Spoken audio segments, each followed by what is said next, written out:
Hello my good and wonderful people, you're welcome to the channel. Finally, an African man gives real-time solutions to end Africa's economic problems.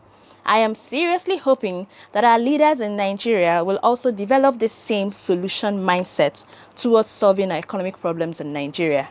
Anyway guys, before I let you guys watch this video of this African man, I want to please encourage you to support the growth of this channel by subscribing to the channel and also turning on the notification bell so that every time I drop a video on this channel, you will be notified. Thank you so much for your love and support. Please watch the video. Thank you. Madam Speaker, Parliament is not a place to promote obscurantism. Parliament is meant to promote enlightenment. When people are confused outside, they must be enlightened here. If we increase the confusion, we are failing our people. I've said here and I'm going to repeat. The responsibility we have on our shoulders is heavy. This nation lies on our shoulders. If it is made up, we are responsible. If it is broken, we are also responsible. Party politics does not help in these chambers. Wait until you go on the field and then you score your scores there. Here we are talking about the Gambia. Every single speaker who spoke here today spoke about agriculture, spoke about health, spoke about infrastructure, spoke about education. And you have just finished dealing with your estimate and your budget. You know what you have approved. You are not worried about that. You are talking about this. All that you have been saying, these people are not here simply to come and listen. Her Excellency and her colleagues are not here just to listen for listening's sake. They are here to listen to criticism of their policies, whether they are good or not. What do we have to add to improve those policies? That is why they are here. You talk about agriculture. What do you have to offer? You talk about fisheries. What do you have to offer? You know what they have been giving. You know what they have been giving is pittance. That cannot develop histories. It cannot develop agriculture. And yet we want agriculture. We want this. We are not talking about it. I think we should start taking more seriously about this country. People are tired. 50-something years, you are still talking about not having water to drink. 57 years, you are saying you don't have electricity in your houses. You are talking about electricity, people are talking about water. What is priority? A term that has been used for ages in this country and it has not solved anybody's problem. Priority, prioritize. What do you prioritize? Development, for me, priority is not a word to be used in development. For example, let me give you an example. There's health, there's agriculture. Which of these two is priority? Which of them? Somebody will say health because you have to live before you eat. Yes, but strategically, agriculture must be addressed because it is agriculture that will make health to survive. You see the difference? Priority there, but strategically, if you want health to survive, you must develop agriculture. Look, strategically, you must address agriculture, not health. Because health depends on agriculture. I said here in my analogy, and people don't understand what I was saying. Imagine we had 10 fishing vessels on our waters right now, with all the fishing gears required for the purpose. How many people are going to work on those vessels? How much income and revenue are they going to generate? How are we going to do it? We must bring people down to accept the fact that that is where we must work. That is the debate. The debate is not about 3 years or 4 years. Who cares about that?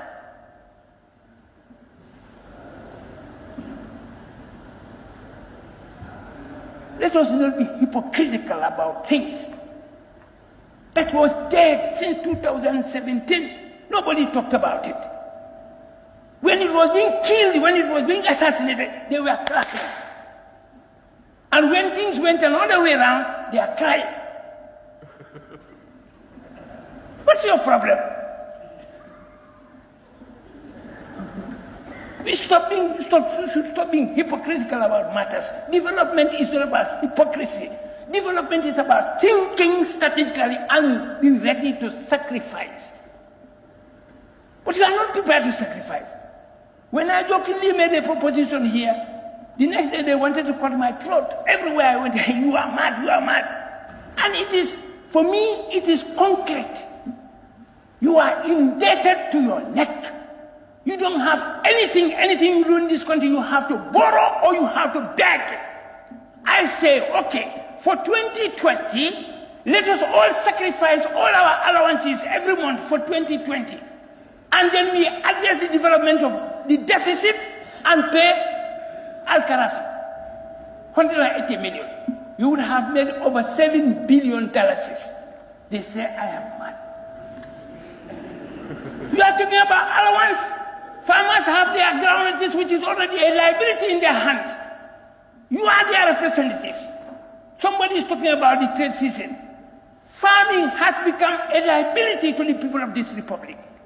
You are not talking about that. Your farmers are not going to have their groundnut bought.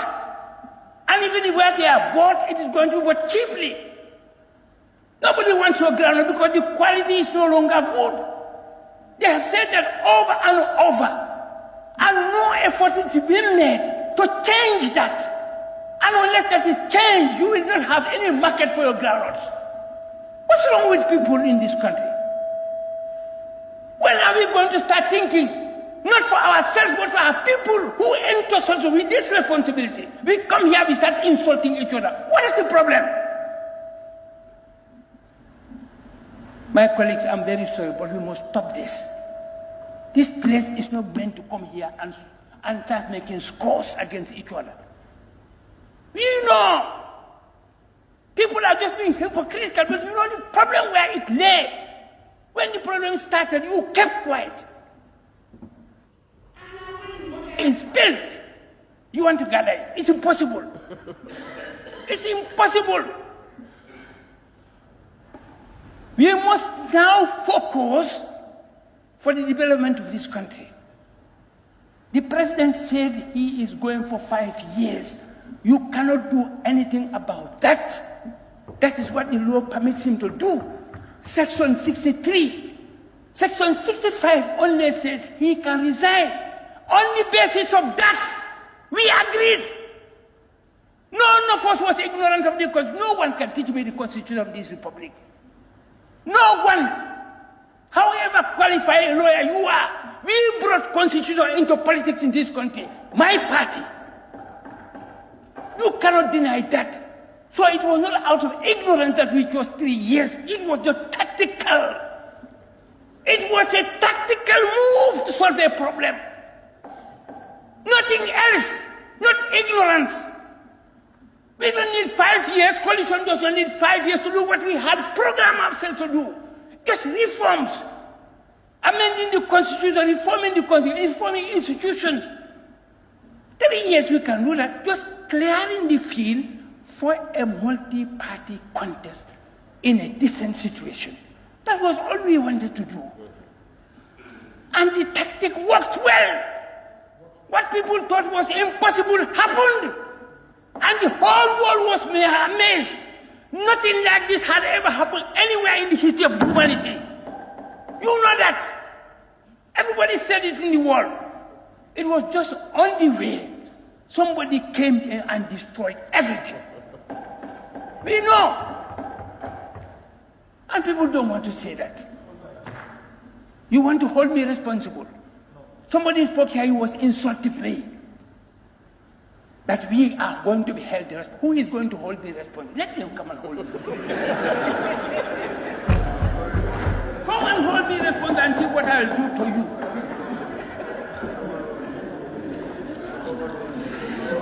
Who can hold me responsible? No one. I'm very proud for what I have done.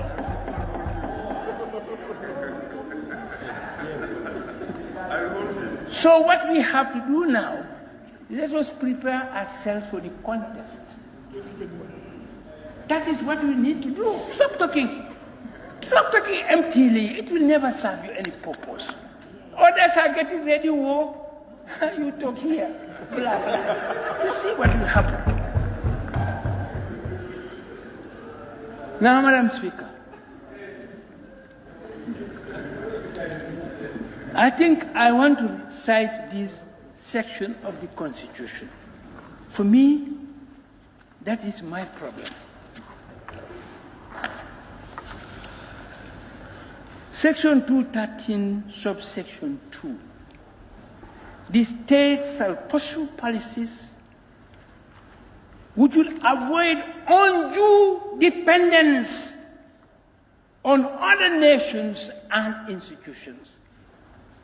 This is section 213, subsection 2 of our Constitution. There are more, but I'm just going to base myself on this. This is very clear. To avoid undue dependence on other nations and institutions. Because if you do so, you are sacrificing the sovereignty of your country. You'll be here, but decisions for the running of the affairs of this country will be made outside, independent of your will. And that is what is happening. It has been happening since the First Republic, Second Republic, and then...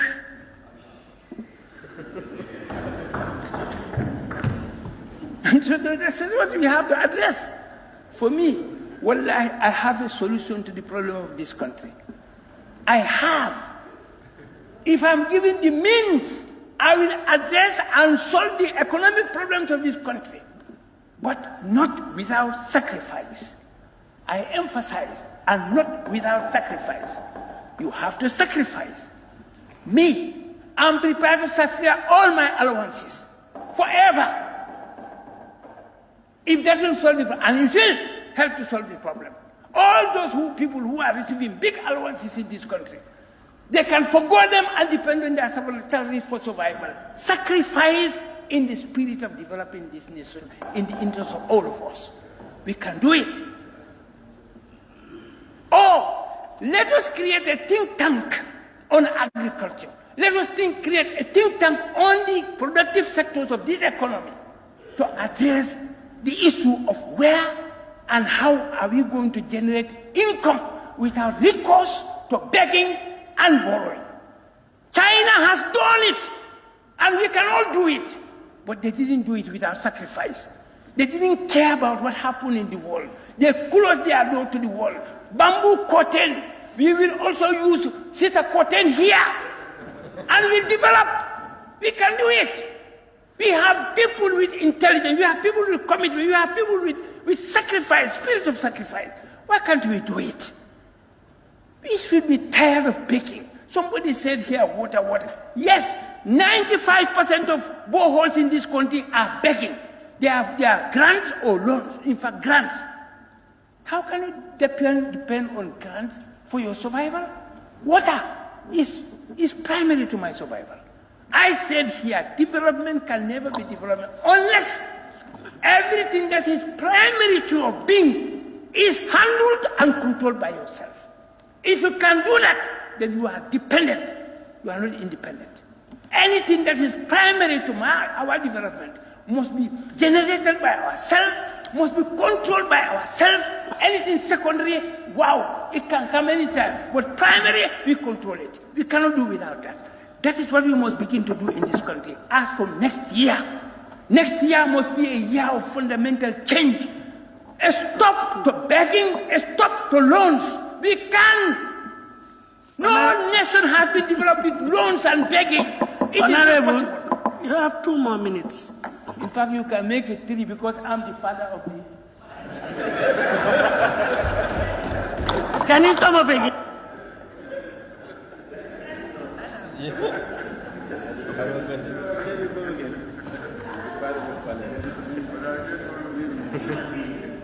You are the only one who is not aware that Appealing, I can give you 3 more I'm minutes. the elected father of the chambers.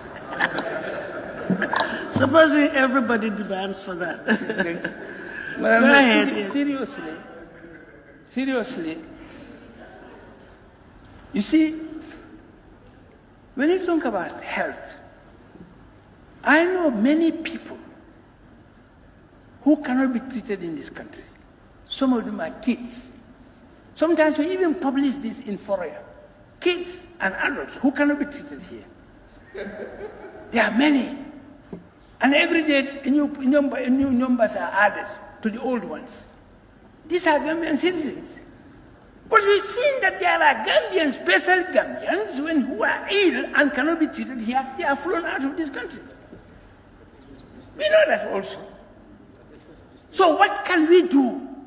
I'm very happy that we now have a Minister of Health who for the first time, I'm not going to go into it in detail because he is working on it, who is going to, for the first time, create a health facility here in this country, which is going to be a specialist health institution where you can be treated without being referred to Dhaka or to London. That is what we want. I'm sure he is in that process. 100% sure that he is in the process. Maybe the physical infrastructures are now being created. 50-something years, you have to run to Dhaka. You have to run to Ghana. If you don't have money, how can you go there? It's all correct. So let us create that which belongs to all of us, and all of us can go there at cheap price. Let us use our common property, our money, to develop that. It is fundamental to our existence. The hundreds and hundreds of Gambians, I know somebody with 2 kidney problems for the last 10 years, she has been battling in this country. Sometimes she had to rush to Dakar to get some type of treatment to continue surviving. She's still surviving. But the 2 countries are all faulty. She doesn't have, the husband doesn't have, the family doesn't have. But we have.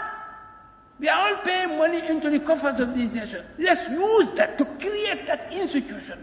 All of us can go there when we are sick, because we cannot afford to go to Europe or elsewhere. Madam, I don't want to abuse your generosity. The additional minutes are done.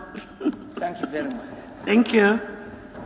Thank you. So that's the video, guys. This man made every shade of sense. However, I'd like to also hear your own thoughts and opinions about all he has said in the comment section below. Please feel free to express them over there. And like I earlier said, do not forget to please subscribe to the channel and also turn on the notification bell. Like and share the video, and thank you so much for watching. Bye-bye.